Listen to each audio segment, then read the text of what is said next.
If you're bulking too fast, you could be gaining fat 5 times faster than you need to. How fast should you be bulking? By the end of this video, you'll know the answer. Welcome back, Milo Wolf from Wolf Coaching here, soon to be a doctor by the way. Today we're talking about bulking. You asked for it, you got it. Clearly, I've been bulking a bit too fast, you feel me? I mean, look at this shit, what's going on there? But how fast is too fast? Let's break down the science. Today, there are 4 studies I want to discuss. First, I want to discuss a meta-analysis on the effects of being in a deficit on lean mass gains, or muscle mass gains essentially, and on strength. I'll give you the cliff notes here. Being in a deficit and losing weight is not good news for muscle growth. And in fact, in order to prevent lean mass loss completely, on average, people could only handle about a 500 calorie deficit per day. Importantly, this figure was not scaled to body weight. And so for people who are, say, 300 pounds, you might be able to handle closer to a 1,000 calorie deficit. And for people who are, for example, 100 pounds, you might be able to handle closer to, say, a 300 calorie deficit without losing muscle mass. The authors also performed an analysis comparing being in a very slight surplus of about 100 calories or around maintenance to being in a deficit, and here's what they found. Being in a deficit impeded strength gains by a small amount, but impeded muscle mass gains or lean mass gains by a greater amount. And so in other words, how many calories you're eating per day may be a bit more important for muscle growth than it is for strength. That's the paper. Now this was just to set a background of how calories per day can influence muscle hypertrophy and muscle strength. But now let's talk about 3 studies that actually directly compared different rates of weight gain when given a certain program and how that influences how much muscle participants gained and how much strength they gained. Let me start with the most recent paper. And in fact, this hasn't even been published yet. That's how fresh this is. By the time you're seeing this video, it'll have been like a month since it was first released to the internet. This was a study by Eric Helms and colleagues. What they did is they exposed participants to a standardized resistance training program 3 days a week, where they did some squats, they did some bench, and they did some hypertrophy work for the rest of their body. The 3 groups were either at maintenance calories, where they were aiming to maintain their body weight, in a 5% calorie surplus, so whatever their maintenance was, they ate 5% more calories per day, or in a 15% calorie surplus, wherein they ate 15% more calories compared to their maintenance. For context, for a lot of people, assuming your maintenance calories are about 3,000 if you're highly active, etc., a 5% surplus would be about a 150 calorie surplus, and a 15% surplus would be about a 450 calorie surplus. These were trained lifters, and the study lasted 8 weeks. They measured hypertrophy of the biceps, triceps, and quad muscles, and they measured strength via 1 rep max of the squat and bench press exercises. Here are the results. There were no major differences in the growth of the triceps or the quads, and there were no major differences in squat strength. With that being said, here are the 2 findings that did occur.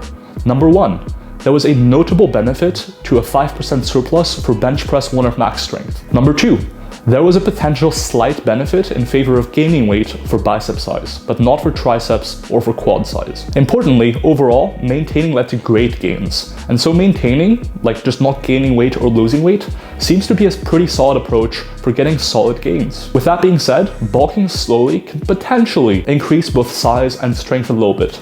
And based on this study, you're best off with about a 5% calorie surplus, or about 5% above your maintenance calories. Now you might be asking, why did the biceps grow more? Well, it potentially could be because the biceps were actually trained the most effectively out of any muscle group in that study. The highest volume was performed for the biceps out of any muscle group. And so therefore, it might be the case that for muscle groups that you train very effectively and that had a lot of potential to grow, a lot of potential to increase in muscle size, that's where the surplus could be most beneficial. So that was the study by Helms and colleagues. Now let's talk about a paper by Garth and colleagues. This study lasted for about 8 to 12 weeks and involved elite athletes from a variety of sports. They separated these athletes into one of 2 groups. Both groups were given the same exact training program, but one group gained about 1.2 kilograms of body weight over the study, and the other group gained about 2.7 kilograms of body weight across the study. The slower bulk group gained about 0.75% of body weight per month on average. The faster bulk group gained about 2% of body weight per month. So the slower bulk group seemed to be in a surplus of on average about 150 calories, similar to the Helms study, and the faster bulk group seemed to be in a surplus of about 350 calories. Again, similar-ish to the Helms group. Well, we know they both gained weight. But what are the results as far as lean body mass, fat mass, and strength go? If you only look at the numbers, the faster bulk group did gain a bit more muscle, 1.7 versus 1.2 kilograms of lean mass. However, This was not a significant difference. And importantly, when you're looking at numbers, you gotta keep in mind that just because one number is higher or lower than the other doesn't mean there was a substantial and meaningful difference there. This difference could have been the result of just random variance, noise, or a number of other factors. And that's why it was not deemed significant, because the effect was too small relative to the amount of variance there was. That being said though, just looking at the numbers, it looks like the faster bulk group gained a bit more lean body mass, potentially. However, here's the big caveat. The faster bulk group also gained about 5 times the fat mass, while the slower bulk group gained about 200 grams or 0.2 kilograms of fat mass over the course of the study on average. The faster bulk group gained about 1.1 kilograms of fat mass, or about 5 times as much fat during the study. So overall, in terms of hypertrophy, slightly better hypertrophy potentially, at the cost of about 5 times as much fat gain across the study. For most people, this probably isn't the trade-off worth making. Importantly, this was at 2% of body weight gain per month. Now imagine if you went to 3 or 4 or 5% per month. The trade-off of how much more muscle you gain to how much more fat you gain is likely to only get worse. And you know how I mentioned earlier, based on the meta-analysis, that it likely makes less of a difference how many calories you're consuming for strength than for muscle mass? Well, that seemed to be the case here as well. For strength, there were essentially no differences between the slower and the faster bulking group. The authors also provided individual data so that we could see how each person in each group progressed in terms of lean body mass from before the study to after the study. And here's the interesting thing. Bulking faster, gaining about 2% per month versus about 0.75% per month, didn't stop some people from just not gaining lean body mass across the study. So the common advice of just bulk faster, bro, if you're not making progress, just doesn't pan out. In all likelihood, you're not going to gain much more muscle by bulking faster, and you're just going to get fatter and sadder because no one likes being fat. Some people do. I am one of them. I mean, clearly, look at me, happy and fat, you feel me? So we've discussed 2 studies on bulking. Now let's discuss the final study there is, comparing different rates of weight gain. This study by Smith and colleagues is the one paper that somewhat supports faster rates of weight gain. In this study, participants with at least 6 months of training experience were given a protein and carb supplement to overall increase their calories and make them gain weight.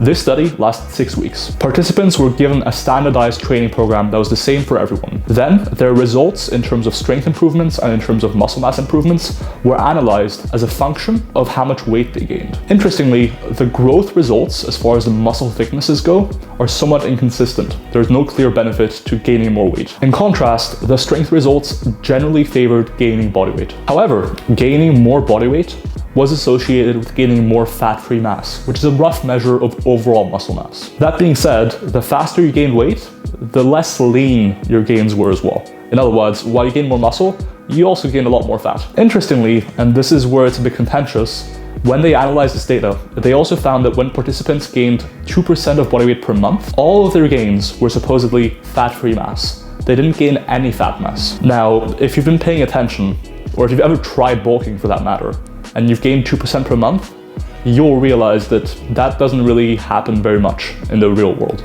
Like when you're gaining 2% per month, not all of it is going to be fat-free mass. You're not just going to get bigger and leaner by gaining 2% per month for infinity. And this is a limitation of running something called a meta-regression with small sample sizes. Because you don't have enough data points, you can arrive at some interesting conclusions. Importantly, even if this was true as a mean, as an average recommendation of gaining 2% per month preventing fat mass gains, it is still the case that because of variance, not everyone will see great gains and only lean gains at 2%. For some people, it might be closer to 1.5. For some people, it might be closer to 2.5 per month. So overall, this study by Smith and colleagues supports rates of weight gain of about 1 to 2% per month. For all 3 of these studies, there is an important limitation. We're talking about relatively small sample sizes of about 20 to 40 people, and we're talking about relatively small durations of the studies. However, when you combine the findings from these 3 studies, plus the previous meta-analysis I mentioned earlier by Murphy and colleagues, here's what you find. Takeaway number 1, you can make great gains while just maintaining body weight. So if you're afraid of gaining weight or you don't want to gain weight, you can make great gains.